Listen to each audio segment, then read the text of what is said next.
Hey everybody, Jay here. Today we're gonna get this free John Deere push mower running. So you want to see a little bit of mechanics on how to get and tune up and take care of a little push mower here. This video is for you, so let's get right to it. All right, so here we go. Here is the rig. Again, I don't know anything up with it. I don't know what's wrong with it. The spark plug boot is off. I would be surprised if that was what was wrong with it, but it pulls over. It's got, you know, fair compression, so I don't see why it wouldn't run. So let's go ahead and let's put some money into it. Obviously we could see here we got a cracked fuel line and whatnot, so let's get the air compressor, let's blow all the crap off and start from there.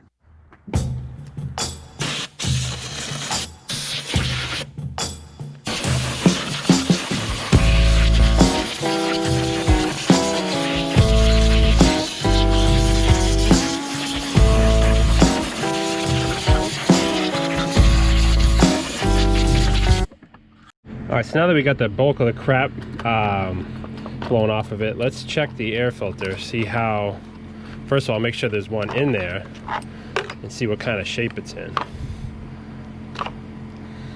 So I couldn't find a replacement one, so I think this will make it do for now, but we'll just blow the dirt out.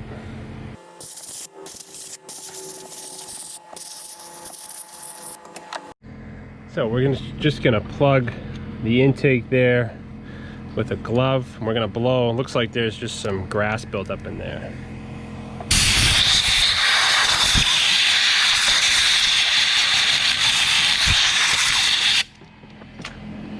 All right, so now that that's all clean, we can go ahead and pop our air filter cover off. We may need to pop this off again if we need some starting fluid. I'm not sure, but as of right now, we're gonna assume that this bad Larry will run. So that takes care of the air filter. Now let's replace this fuel line. So now what we're gonna do is we're gonna pop this fuel line off, and we're gonna take it off and replace it. So we're just removing this clamp here, which will free up our fuel line. We're gonna pop this band clamp down. Well, it looks like there's gas in it, so let's get a cup and drain that. So pop this off now, and well, a couple drops of fuel, so fuel doesn't smell too bad. It smells a little bit old, but that's a good sign. I'm not going to take apart or clean the carburetor. I'm going to see what it does first. So obviously we needed to change this, so let's go ahead and pop it off the carburetor there on the back side, lay it out, and we'll cut a new piece, put an inline filter in, and it should be good to roll. All right, so as you can see, we got the old fuel line off. So what we're going to do is we're going to take these clamps off. We're going to just hold our fuel line, stretch it out a bit, and we're going to cut the same exact piece. You want to know why? Because we know it fits, so we don't have to go and reinvent the wheel here. All right, so we got this hooked up to the fuel tank. We're gonna go ahead and put this band clamp back around, open this up a little bit. We're gonna go ahead and put this clamp back on right where we had it. Give us some, make sure we got plenty of, yeah, we got plenty of room there. So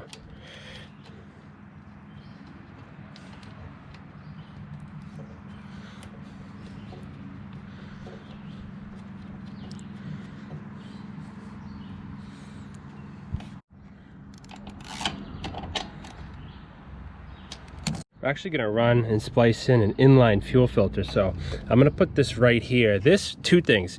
It tells you that you got fuel going to the carburetor, and just a little extra protection against dirt and grit and sediment. So let's go ahead and cut this here. This seems like a good spot for it. It's out of the way. It's not touching the motor. So let's go ahead and do that.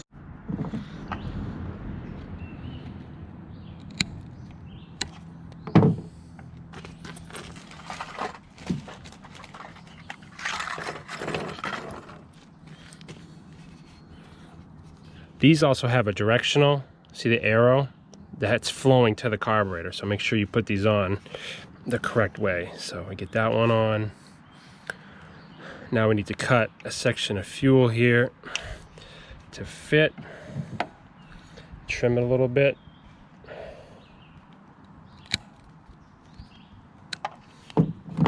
Get our extra piece out of there. Put 2 band clamps on.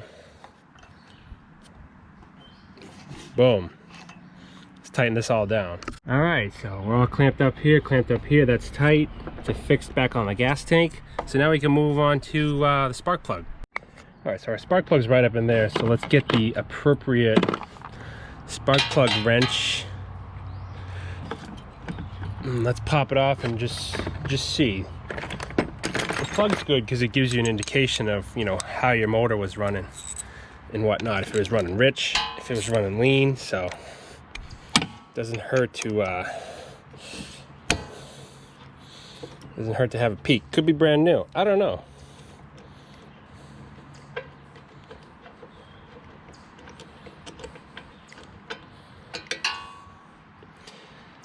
So nice and white, a little bit black, but we're gonna change it because we have a new one.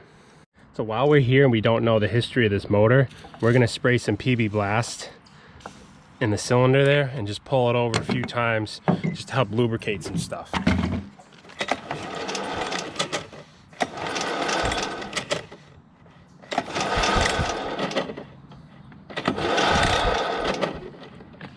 Okay. Also, while we're here, we can check to see if we have spark.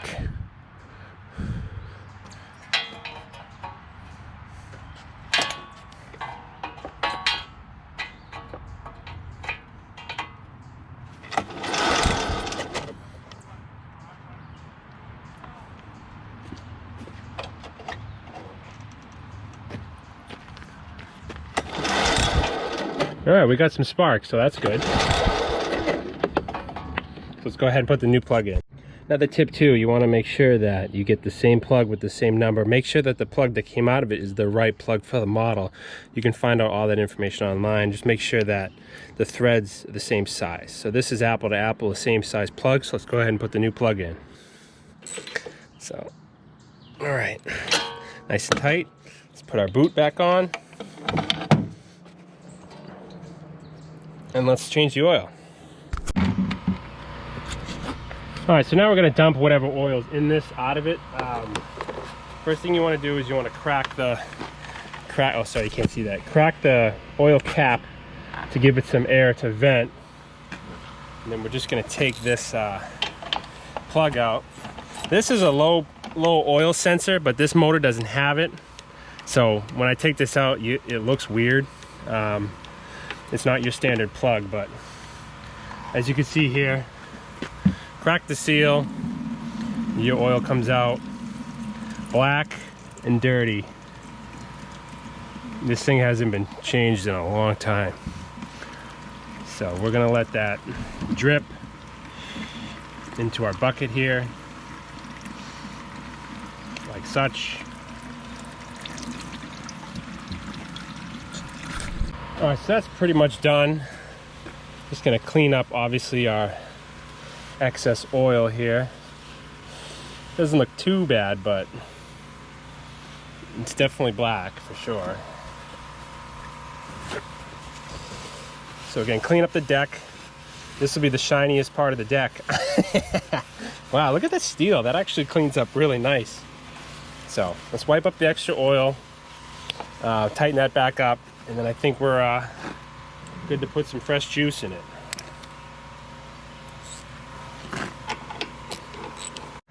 So before we put oil in it, we're gonna go ahead and put a new blade on it. So we're gonna loosen up these two nuts here. That one's actually already loose, believe it or not. Oh, there's a backing nut behind there. Oh, that's kind of neat. So let's go ahead and get the appropriate tools for that and pop this off. We had a little bit of a development here. The nut on top, or what's left of it, snapped. So we gotta go figure out a bolt that'll fit this housing here. This doesn't have this has two bolts here instead of the one nut. Some mowers have the one nut, but this has the two here. So Let's go find a bolt. This is the bolt we need. One side came out, but of course the other side didn't. Just to pretty much wrap up, make sure you put the blade on the correct way. The curved side faces up because that's going to pull your grass into your bagger if you had a bagger. But as you can see here, it just lines up just like that. You put your nut and bolts through and then off you go. So tough to record it, but that's what we're going to do. All right, so as you can see, we got our original barrel nut in here, and then we just got our nut and bolt here, all put on with some Loctite here. I don't foresee it going anywhere. We'll try to get a replacement nut, but for now that should work. But yeah, looks pretty good. It's not hitting anything. Let's go fire this thing up. So if you're gonna change your oil on your small engine, you want a straight 30 weight. This is just some stuff I kicking around. We got this with a generator that we bought, so we're gonna just go ahead and use 30 weight. Obviously you can look up how much oil a certain machine takes. I'm not really sure with this one, so we're just gonna fill it with oil and check. All right, so I'm not gonna be a hero. I got a nice gray funnel here. We're gonna add some juice to this. I'm gonna do half a quart at a time. I'm not sure the capacity, so. All right, so go ahead and put the dipstick in, rest it on top, pull it out. It's reading just under the full mark, so let's add a little bit more, and then we should be good enough to run for sure.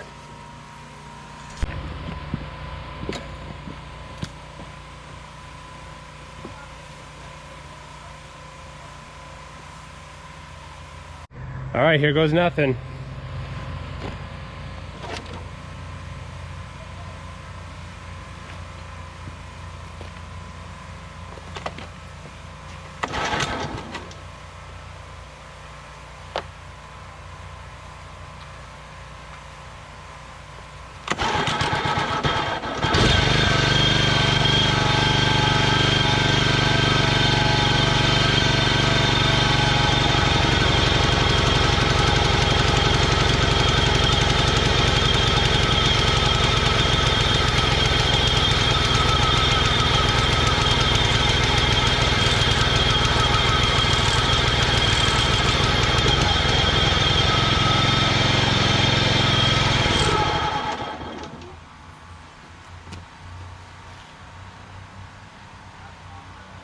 Ah, there we go.